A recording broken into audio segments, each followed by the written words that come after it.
জানিয়ে দিব সর্বশেষ আপডেট বাংলা সংবাদ। শুরুতেই শিরোনাম। রিমান্ডে সাবেক নির্বাচন কমিশনার নুরুল হুদার 2018 সালের নিশির রাতের ভোট কারচুপির ভয়ঙ্কর অপকর্ম ফাঁস। এবং সবশেষে জানাবো হাই কমিশনার পদে থেকেই ব্যবসা প্রতিষ্ঠানের কর্ণধার যুক্তরাষ্ট্রে নিয়োজিত বাংলাদেশের সাবেক হাই কমিশনার সাইদা মোনা তাসনিম। এতক্ষণ শুনছিলেন সংবাদ শিরোনাম, এখন থাকছে বিস্তারিত। তিনি ছিলেন দেশের গণতন্ত্র রক্ষা শেষ প্রহরী, একজন প্রধান নির্বাচন কমিশনার, যার উপর নির্ভর করে কোটি মানুষের ভোটার অধিকার। কিন্তু যখন সেই ব্যক্তি নিজেই হয়ে ওঠেন কারচুপির কেন্দ্রবিন্দু, তখন প্রশ্ন ওঠে কে রক্ষা করবে গণতন্ত্রকে। বাংলাদেশের ইতিহাসে আরেকটি কলঙ্কজনক অধ্যায়। সাবেক প্রধান নির্বাচন কমিশনারকে জুতার মালা পরিয়ে তুলে দেওয়া হলো পুলিশের হাতে। এই ঘটনা শুধু একজন ব্যক্তির পতন নয়, এটি একটি ব্যর্থ নির্বাচন ব্যবস্থার প্রতীক হয়ে উঠেছে। 2017 সালে প্রধান নির্বাচন কমিশনার হিসেবে দায়িত্ব নেন KM নুরুল হুদা। তার সময়ে অনুষ্ঠিত হয় সবচেয়ে বিতর্কিত জাতীয় নির্বাচন। 2018 সালে জাতীয় সংসদ নির্বাচন ছিল ইতিহাসের সবচেয়ে বিতর্কিত নির্বাচনগুলোর একটি, যেখানে জনগণের ভোটের আগেই ফলাফল নির্ধারণ হয়ে যায়। ভোটের আগের রাতে ভোট কেন্দ্রে প্রবেশে বাধা, ভোটের আগের রাতে গণহারে ব্যালট ভর্তি, বিরোধী প্রার্থীদের এজেন্টদের কেন্দ্র থেকে বের করে দেওয়া, ভোট কেন্দ্রে প্রবেশে বাধা, ব্যালট ছিনতাই। একাধিক দল ও আন্তর্জাতিক সংস্থাও প্রশ্ন তোলে তার নিরপেক্ষতা নিয়ে। সবকিছুর কেন্দ্রবিন্দুতে ছিল সেই সময় নির্বাচন কমিশনার। তার আমলে দেশে লাখ লাখ মৃত মানুষ ভোটার অধিকার ফিরে পেয়েছিল। কাউকে ভোট দিতে যেতে হতো না। ডিজিটাল বাংলাদেশের রূপকার হাসিনার সাঙ্গপাঙ্গরাই ডিজিটাল পদ্ধতিতে ছাপা মেরে দিত। ইলেকট্রনিক ভোটিং মেশিন EVM গণতন্ত্রে আধুনিকতার প্রতীক, কিন্তু যখন সেই EVM হয়ে ওঠে দুর্নীতির মাধ্যম, তখন প্রশ্ন ওঠে এর পেছনের কারিগরকে। নুরুল হুদার কমিশনের অধীনে কোটি কোটি টাকার EVM প্রকল্পকে দুর্নীতির জালে ফাঁসানো হয়েছিল। 2018 সালে নির্বাচন কমিশন ঘোষণা দেয় বাংলাদেশে ধাপে ধাপে EVM চালু করা হবে। প্রথম ধাপে 1 লক্ষ EVM কেনার জন্য অনুমোদন চাওয়া হয়। মোট বরাদ্দ 3,825 কোটি টাকা। প্রকল্প EVM ক্রয় ও ব্যবস্থাপনা। নুরুল হুদাই এই প্রকল্পকে ঘোষণা করেন স্বচ্ছ নির্বাচনের মাইলফলক। কিন্তু প্রকল্প শুরুর পরপরই গণমাধ্যম ও প্রযুক্তিবিদরা দুর্নীতির গন্ধ পান। সীমিত সংখ্যক কোম্পানিকে টেন্ডারে অংশগ্রহণ করাতে দেওয়া হয়। সব দরপত্রেই একই ধরনের যন্ত্র, একই মান এবং প্রায় একই দামে জমা পড়ে। মূল্য ছিল আন্তর্জাতিক বাজারের চেয়ে অতিরিক্ত 30 থেকে 40% বেশি। বাংলাদেশে যেসব EVM আনা হয়েছিল তার গুণগত মান ছিল নিচু মানের, কিন্তু দাম ছিল 3 গুণ বেশি। এমনকি অভিযোগ ওঠে কমিশনের ভেতরে আগে থেকেই নির্দিষ্ট কোম্পানিকে কাজ পাইয়ে দেওয়ার গোপন চুক্তি করেছিল। এতে জড়িত ছিলেন হুদা ঘনিষ্ঠ একাধিক কমিশনার, প্রকল্প পরিচালক এবং কিছু প্রযুক্তি উদ্যোক্তা।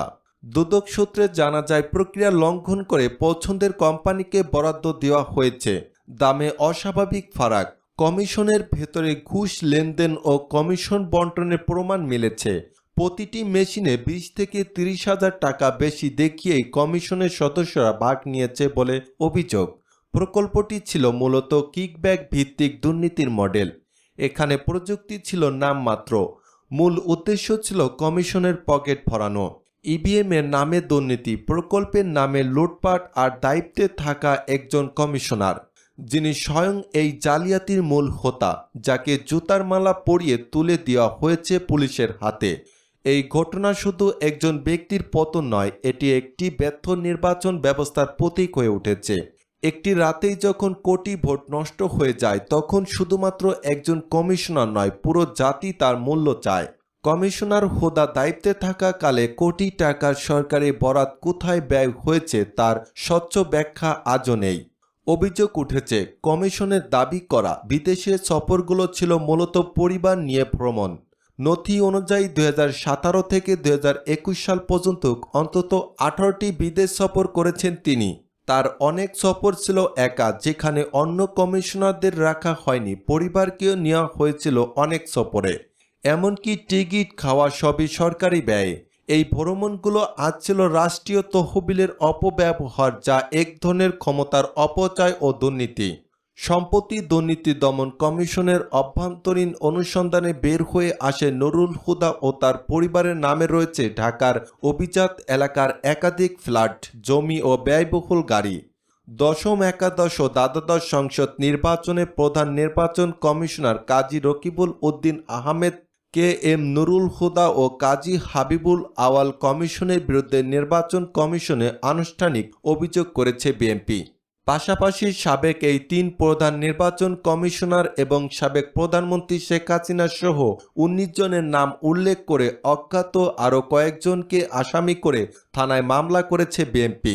রবিবার ২২/৬/২০২৫ বিএনপির নির্বাহী কমিটির সদস্য সালাউদ্দিন খানের নেতৃত্বে একটি প্রতিনিধি দল সাবেক ৩ সিআইসির বিরুদ্ধে আনুষ্ঠানিক অভিযোগ নিয়ে নির্বাচন কমিশনে যায়। তারা বর্তমানে এ এম নাসির উদ্দিনের কাছে বিএনপির মহাসচিব মির্জা ফখরুল ইসলাম আলমগীরের স্বাক্ষরিত আবেদন জমা দেন।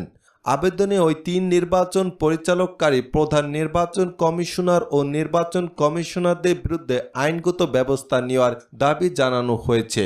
পাশাপাশি বিগত দশম, একাদশ ও দ্বাদশ তিন বিতর্কিত জাতীয় সংসদ নির্বাচনের দায়িত্ব পালন করা সাবেক তিন প্রধান নির্বাচন কমিশনার সহ ১৯ জনের নাম উল্লেখ করে এবং আরও অজ্ঞাতনামা রেখে শেরেবাংলা নগর থানার একটি মামলা দায়ের করে বিএনপি। এ বিষয়ে সালাউদ্দিন খান বলেন, বিতর্কিত এই তিন নির্বাচনকে ঘিরে বারবার অভিযোগ করার পরেও তৎকালীন সিআইসি ও সংশ্লিষ্টরা কোনো ধরনের পদক্ষেপ নেয়নি। আমরা আশা করি বর্তমান নির্বাচন কমিশনার এই বিষয়ে তাদের বিরুদ্ধে তদন্ত করে ব্যবস্থা নেবে। আমরা বিএনপির মহাসচিবের এই সংক্রান্ত চিঠি জমা দিয়েছি। যেহেতু নির্বাচন ভবন আগারগাঁও এলাকায়, সেজন্য অভিযুক্তদের বিরুদ্ধে শেরেবাংলা নগর থানায় মামলা করা হয়েছে বলেও জানান বিএনপির নির্বাহী কমিটির এই সদস্য।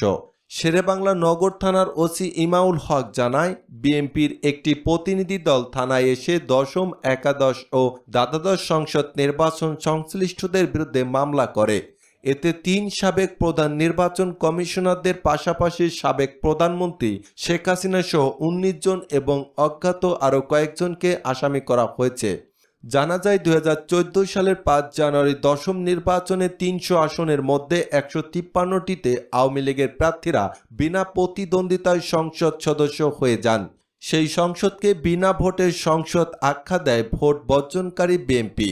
কাজী রকিবউদ্দিন আহমেদের নেতৃত্বাধীন এই কমিশনের ৪ নির্বাচন কমিশনার ছিলেন সাবেক অতিরিক্ত সচিব মোহাম্মদ আবু হাফিজ, সাবেক যুগ্ম সচিব মোহাম্মদ আব্দুল মোবারক, অবসরপ্রাপ্ত ব্রিগেডিয়ার জেনারেল মোহাম্মদ জাভেদ আলী এবং অবসরপ্রাপ্ত জেলা দায়রা জজ মোহাম্মদ শাহনিয়াজ।